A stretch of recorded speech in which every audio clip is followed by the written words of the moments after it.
تنگ دستی کا آ جانا بہت جلد دولت مند بننے کی علامت ہے۔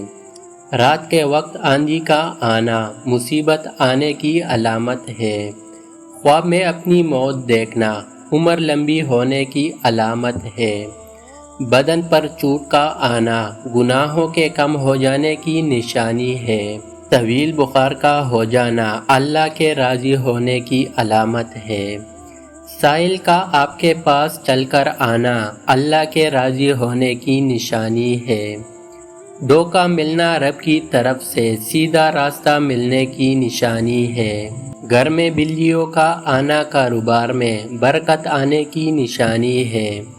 گھر میں مور کا اڑ کر آ جانا گھر میں رزق بڑھنے کی علامت ہے۔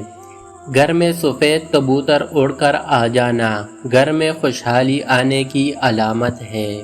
گھر میں لال بیگ زیادہ ہو جائے تو یہ ناخوست آنے کی نشانی ہے۔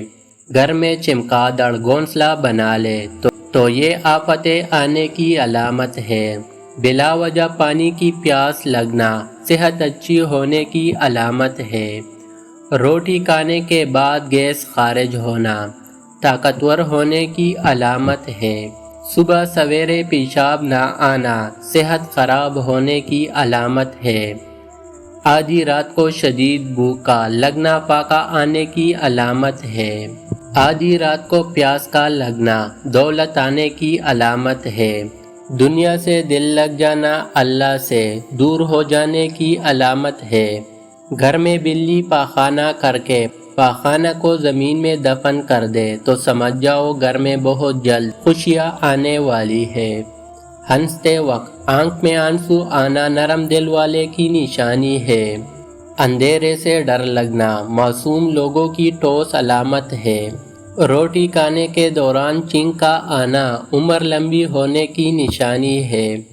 کامیابی بازاروں میں نہیں بکتی بلکہ انسان اپنے عزم و حوصلے سے حاصل کرتا ہے۔ نئے دن کے ساتھ نئے طاقت اور نئے خیالات آتے ہیں۔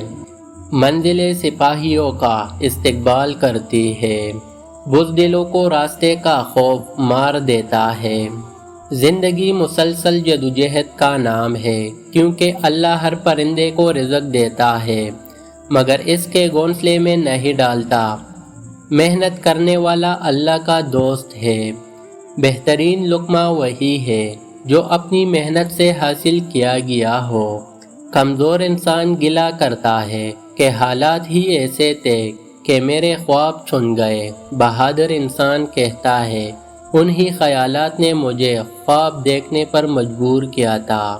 ناکامیوں کے ڈھیر میں سے کامیابی ڈھونڈ نکلنا بڑے لوگوں کی پہچان ہے۔ ہاتھی کے دانتوں کو پیس کر جل پر لگایا کرو، جل چمکدار ہو جائے گی۔ محنت اور برداشت کامیابی کی چابی ہے۔ پودینے کی ڈنڈیوں کو چبانے سے جوانی آتی ہے۔ پیاز کو کاٹ کر مسلا کرو، بدن کی جلد تازہ ہوگی۔ پتھروں کی چوٹ ہر پھلدار درخت کا نصیب ہوتی ہے۔